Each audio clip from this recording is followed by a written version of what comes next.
السلام عليكم، ازيكم عاملين ايه؟ او بس كده ما تجريش وتخش على الشرح على طول، مش هتفهم يعني. سمي الله كده معايا وصلي على النبي وسريعا وهفهمك.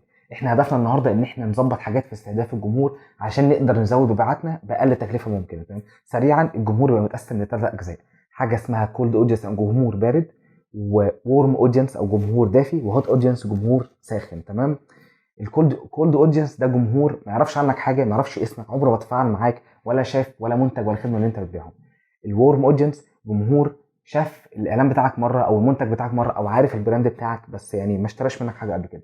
الهوت اودينس ده اوريدي اصلا جمهور بيشتري منك ولويال ليك وبيتعامل معاك على طول. احنا هدفنا النهارده ان احنا نركز على الجمهور الورم اودينس، الجمهور اللي تفاعل معاك مره، يعرفك، بص على الاعلان بتاعك، شاف الخدمه او المنتج اللي انت بتقدمه، بس لحد ما متوتر انه يشتري المنتج بتاعك ولسه فيه تردد. احنا هدفنا بقى ان احنا نزق الجمهور اللي بيتردد ده ونخليه يشتري المنتج بتاعك او الخدمه اللي انت بتقدمها، لان انا اوريدي صرفت على الجمهور ده فلوس وخليته يشوف اعلان على المنتج او الخدمه اللي انا بقدمها، فعايز ازقه سنه كمان علشان يشتري الحاجه دي ويتحول من ورم اودينس لهوت اودينس، تمام كده؟ يا رب نكون معنا. يلا بسريعا انزل اعمل لايك للفيديو واشتراك جميل في القناه، وهات كوبايه شاي بتاعتك علشان تروق، وتعالى لا عشان نبدا الفيديو.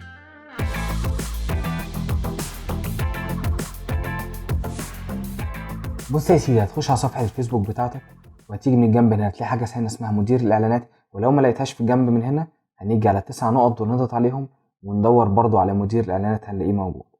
مدير الاعلانات نضغط عليه هيفتح لك مدير الاعلانات، ولو ما ظهرلكش المنظر ده يبقى انت محتاج تعمل حساب على مدير الاعلانات، وهيظهر لك فيديو هنا جنب علامه الاي، هيظهر لك تحت صندوق الاصفر تحت 6 دقايق تقريبا مش كبير، هيوريك ازاي تعمل حساب على مدير الاعلانات.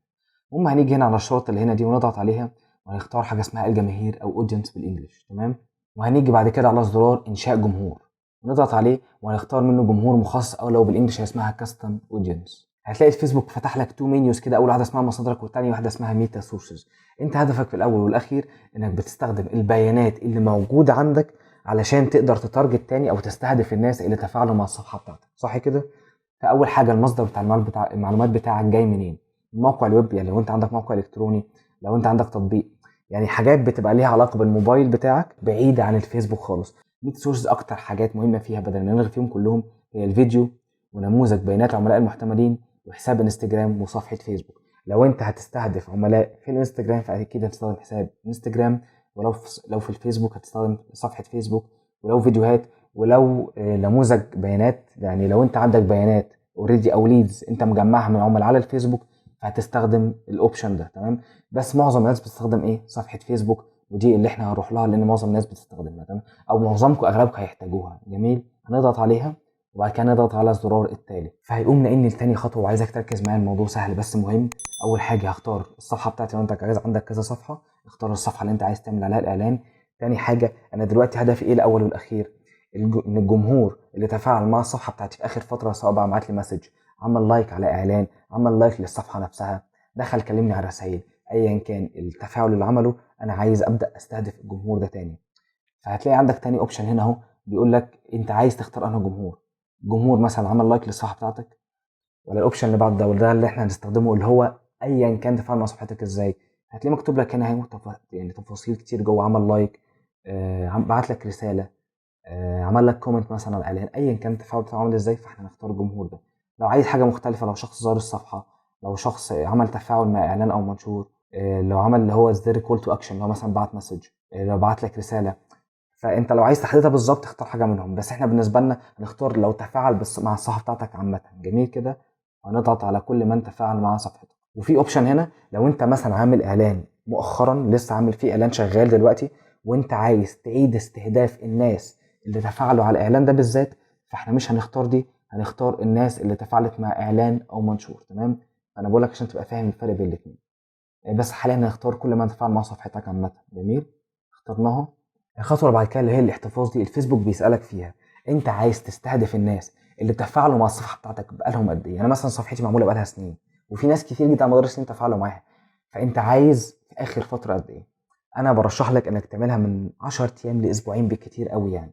لو حد اكتر من كده اصلا هيبقى نسي الاعلان بتاعك، او ممكن يبقى اشترى من مكان تاني، فما تستهدفش يعني وقت اطول من كده عشان ما تبقاش ترمي فلوسك على الارض. فمثلا سي اعملها يا عم ايه، 10 ايام مثلا. عايز تعملها 14 يوم ماكسيمم، حاول ما تزودش عن كده. في اخر 10 ايام الفيسبوك هيستهدف الناس اللي تفاعلوا مع الاعلان بتاعك في اخر 10 ايام دول او مع الصفحه بتاعتك عامه. جميل كده. اسم الجمهور بتاعك سميه اسم معين انت تبقى حافظه علشان تبقى تعرف تستهدفه، مثلا نسميه كاست اودينس مثلا. تمام. 1 مثلا. جميل كده. كده خلصنا نعمل انشاء جمهور. احنا كده يا سيدي عملنا ايه عشان تبقى مجمع معايا؟ احنا كده انشأنا الجمهور اللي احنا عايزين نستهدفه. دلوقتي هنخش على خطوة انشاء الاعلان نفسه. فهنيجي هنا من الجنب ندوس على علامة زائد دي عشان نضغط على انشاء اعلان. هيقوم نقلني لتاني خطوة وهي اختيار هدف الحملة الاعلانية اللي انا عايز اعملها. فاحنا مثلا لو هنعمل اعلان رسائل اللي معظمنا بنستخدمه او بنحتاجه، هنضغط على تفاعل وبعد كده نضغط على زرار متابعة. هنبدأ نخش في خطوة انشاء الاعلان. اول حاجة هتكتب اسم الحملة الاعلانية اللي انت عايزها وبعد كده نضغط على الزرار التالي. هتبدأ في المرحلة دي تختار زرار الكول تو اكشن او الزرار بيكون تحت الاعلان بتاعك، يعني هيودي العميل بتاعك فين. لو هيوديه على الماسنجر عشان يبعت لك رسالة على طول، ولا هيتفاعل مع الاعلان نفسه، ولا موقع الويب ولا التطبيق مثلا، ولا هيوديه على صفحة الفيسبوك نفسها. وبعد كده تنزل تحت وتتأكد ان الصفحة اللي انت كنت مختارها واحنا بننشئ الجمهور في الكاستم اودينس هي نفس الصفحة اللي موجودة هنا. تمام. اخترناها. انا دلوقتي مش عايز نروح على الانستجرام، خليها بس ماسنجر. انا هشيل العلامة دي. وبعد كده هنيجي في حتة التكلفة المادية. الاعلان ده ادفع فلوسه قد ايه؟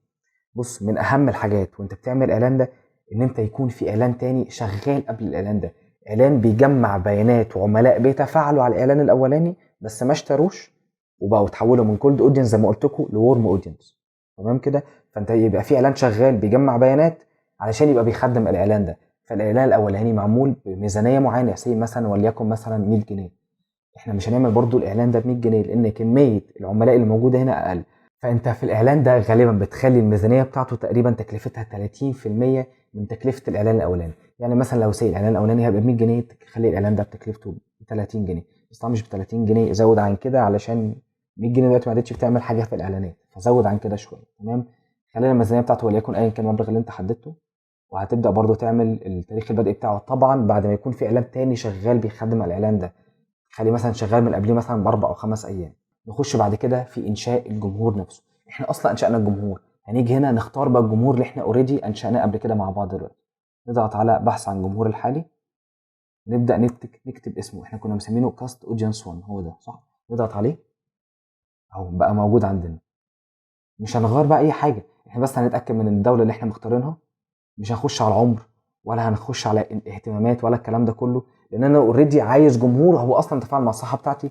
فالجمهور اصلا مهتم، مش هغير في الاهتمامات حاجه.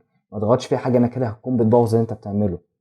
هنيجي بعد كده في الحته بتاعت الموضع، وده المكان اللي انت عايز اعلانك يظهر فيه للعميل. نضغط عليها.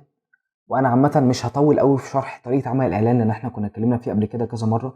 انا كنت بتكلم هنا في طريقه استهداف جديده. لو انت عايز طريقه عمل الاعلان بالتفصيل هيظهر لك هنا فيديو جنب علامه الاي، وهسيبه لك تحت في صندوق الوصف. هيوريك ازاي تعرف تعمل اعلان بالتفصيل من اول لحد اخر حاجه فيه بالخطوات. تمام.